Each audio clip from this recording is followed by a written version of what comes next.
El Ministerio de Economía y Finanzas y el Ministerio de Educación y Cultura anunciaron el viernes a través de un comunicado que no habrá recorte en el presupuesto de este año en las áreas ciencia, innovación y tecnología.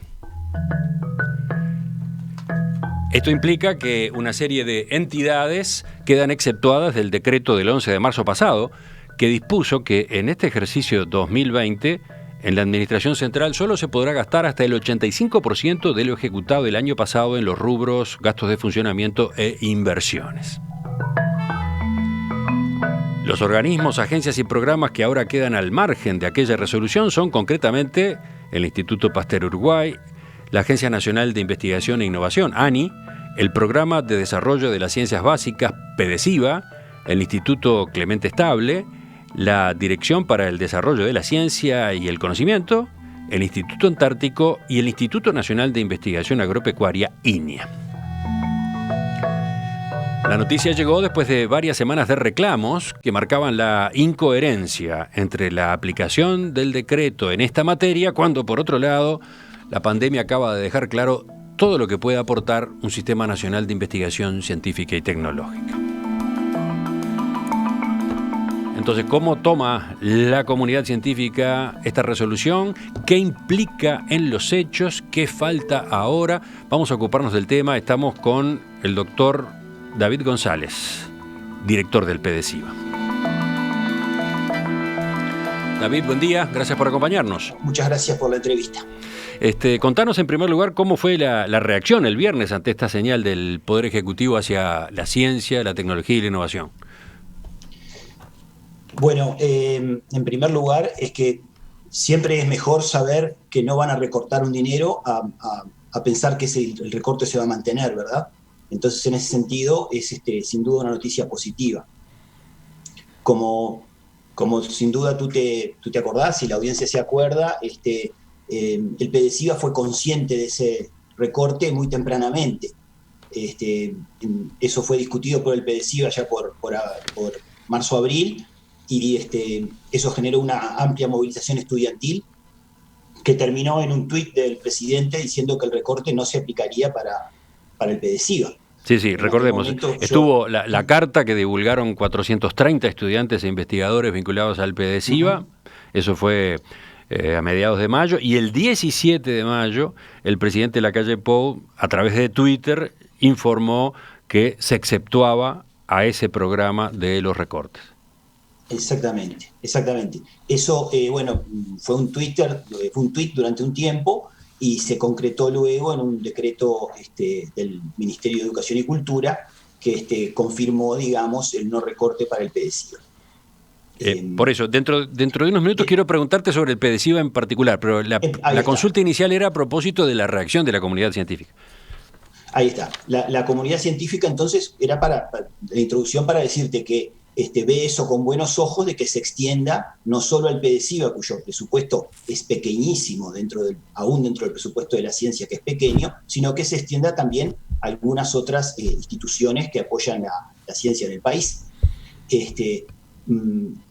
Vemos a igual dos cosas importantes a remarcar. La primera es que esto lo que implica, como así se dice, es un no recorte. Quiere decir que el sistema lo que recibe es el mismo monto en pesos que recibía en el año 2019. Quiere decir que sigue habiendo un recorte por el impuesto inflacionario, ¿verdad? Esa es una puntualización importante. Sí. Esa es una puntualización importante. Cuando se planteó en marzo, el 11 de marzo, el tope, se puede gastar hasta el 85% de lo ejecutado en 2019. ¿Qué pasaba con el ajuste por inflación? ¿No había? No había. Ajá.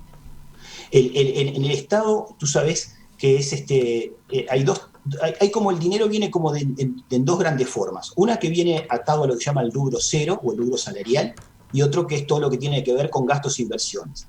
El rubro cero, aunque no se decrete un aumento, si hay un aumento de salarios generalmente en enero de cada año, bueno, entonces hay un pequeño incremento del rubro cero, un pequeño o no, digamos, dependiendo del aumento que se determine.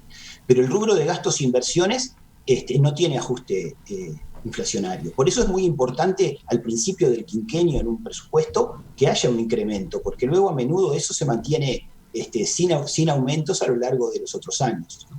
A veces en alguna rendición de cuentas hay un pequeño aumento, en otros no, en general no. Bueno, entonces... El segundo punto que le ¿sí? preocupa a los investigadores es que dentro de estas instituciones que se mencionaron, faltan algunas.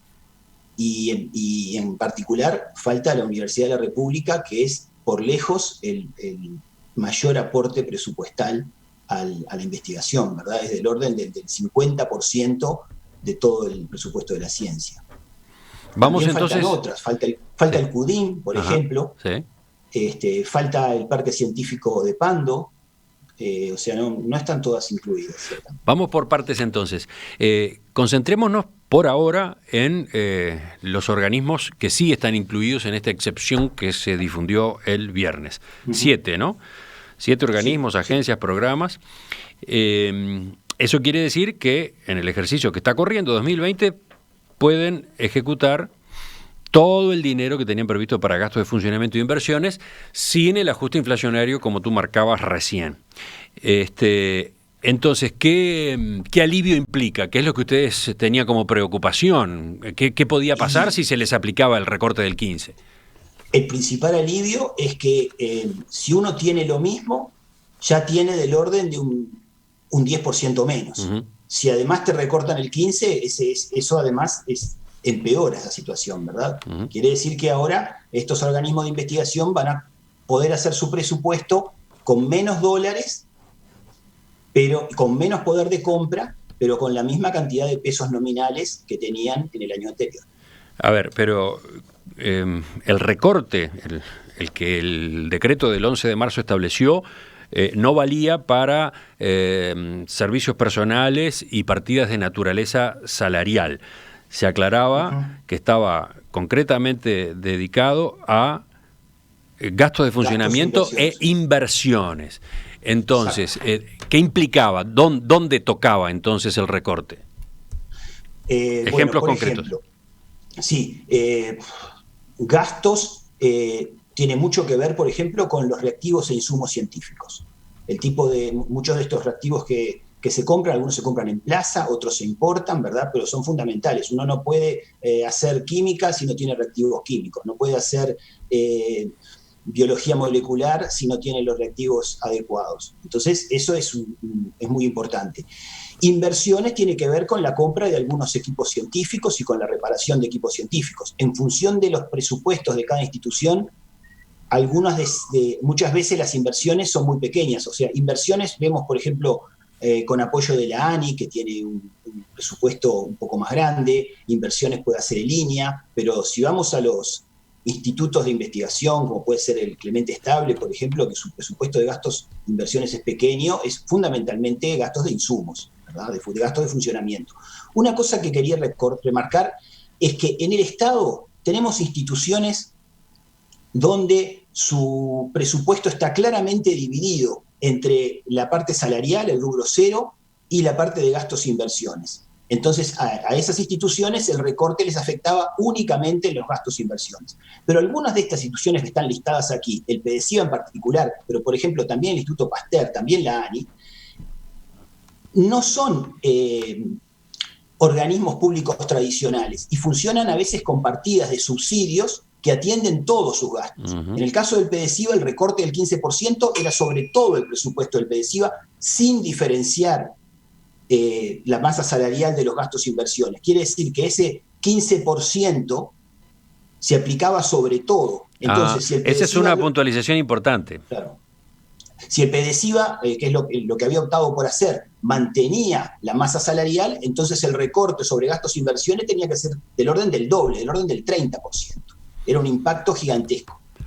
Tengo entendido que esa es una situación muy similar en el caso del Instituto Pasteur y en el caso de la ANI, pero son otros organismos, no tengo los detalles claramente. Uh-huh. En el caso del PDCIBA, entonces, recordemos, ahí no estamos hablando de un organismo, de una institución, es un programa, ¿no? Es un programa que coordina un sistema, ¿no? Exactamente. Entonces el PDCIBA recibe esos fondos, que son 68 millones de pesos, del orden de $1,5 millones, y esos fondos se destinan al pago de algunos funcionarios que tiene el PDCIVA, de empleados, digamos decir, que se rigen por el derecho privado, y fundamentalmente a dar pequeños apoyos a los estudiantes de posgrado y a los laboratorios que promueven el posgrado de investigación. Y entonces, en el caso del PDCIVA, un recorte del 15% de su presupuesto, como los salarios decidimos mantenerlos, decidimos no mandar a nadie al seguro de paro, entonces los gastos e inversiones iban a tener que achicarse mucho más que el 15%. Esa situación habría que preguntarle al jerarca de cada institución, pero yo creo que se repite en otros lados también. Otras partes no. Un ministerio, por ejemplo, es distinto. Un ministerio tiene claramente separado el rubro salarial del rubro de gastos e inversiones. Bien. Y entonces, para redondear el caso del PDCIVA, ya que estamos hablando con el director de este programa, ustedes van a poder continuar adelante con las actividades previstas para este año, pero con la afectación inflacionaria, ¿no? Exactamente. O sea, no tienen que recortar el 15%, pero no tienen ajuste por inflación. ¿Y eso qué limitación implica? ¿Qué dejan de hacer? ¿Dónde se va a notar eso? Claro. Bueno, como el PDCIVA atiende a cerca de 1.000 investigadores y 800 estudiantes de posgrado, el dinero del PDCIVA está muy fraccionado, ¿verdad? Tenemos algunos programas centrales, pero otras cosas son pequeños montos, por ejemplo, que los estudiantes, los investigadores usan. Muchísimos de esos montos son pequeñas compras en dólares, de un reactivo químico que se importa del exterior, de una participación en un congreso, etcétera. Entonces, todas esas cosas, para que te hagas una idea, los estudiantes recibían el año pasado, recibieron 20.000 pesos por año por estudiante. ¿tá? Este año van a volver a recibir 20.000 pesos por año por estudiante, con otro dólar y con otro Uruguay. Van a continuar de todos modos desarrollando su actividad. Obviamente, como la continuaron desarrollando incluso durante la pandemia, ¿verdad? El PDCIVA nunca se detuvo, por suerte. La investigación en general nunca se detuvo. Sí, eso es bueno remarcarlo. Lo hemos hablado en distintas ocasiones en estos meses, pero la investigación no se detuvo. Es más, si yo entiendo bien, varios de los investigadores dedicaron más horas que las habituales, ¿no? Porque hubo algunos proyectos que fueron especiales y que hubo que desarrollar con urgencia, además. Por supuesto que sí. Tú sabés que el test que más extendido para la detección del coronavirus, que es el test de PCR, implica una técnica de laboratorio, que es el uso del PCR, que muchísimos estudiantes de biología molecular la dominan. Y son las personas en Uruguay que dominan esa técnica. Entonces, los estudiantes investigadores, pero también los estudiantes dejaron de lado muchas veces el trabajo que estaban haciendo algunos de ellos para dedicarse 100% al desarrollo de estos test, a transferir la tecnología de cómo se realiza la técnica a funcionarios del sistema de salud y muchas veces haciendo ellos mismos los test en el comienzo de todo esto. O sea que hubo una total solidaridad. Y te diría que los estudiantes que no son estudiantes de biología molecular y que entonces se sentían un poquito radiados de ese tema, ¿verdad? Porque querían hacer cosas, participaron en un montón de cosas más, en campañas contra la desinformación, en explicar a veces cosas que pueden parecer obvias, pero la diferencia entre una vacuna y un medicamento, ¿verdad? Entonces estuvo todo el mundo muy activo y la verdad que como todo el país, te diría, se tomaron las cosas muy seriamente y encararon, como dicen ellos. O sea, hubo mucho de voluntariado. Enorme cantidad de voluntariado. Los estudiantes de posgrado siempre tienen voluntariado, o sea, son gente que trabaja jornadas de 10, 12 horas diarias dedicados a su tesis, ¿no? Entonces, muchos de ellos, su gran frustración era no poder estar en el laboratorio al principio, cuando no había presencialidad. Ahora, por suerte, la universidad y los institutos de investigación han ido realizando protocolos de seguridad, de manera que mediante turnos, ¿verdad?, del horario acotado, no llenando los laboratorios con más de un pequeño número de personas, se puede ir y las tesis están otra vez en funcionamiento. Enseguida completamos la entrevista con David González, director del PDCIVA, Programa de Desarrollo de las Ciencias Básicas. Me interesa ver qué pasa con las instituciones que no están comprendidas en la excepción que se dio a conocer el viernes pasado. Y por otro lado, ¿cuáles son las perspectivas en cuanto al presupuesto, en cuanto a la ley del presupuesto? Porque hasta ahora venimos hablando del presupuesto de este año, de los gastos que se pueden hacer este año 2020. a partir del año próximo ya regirá la ley de presupuesto, esta que entra al Parlamento en las próximas semanas.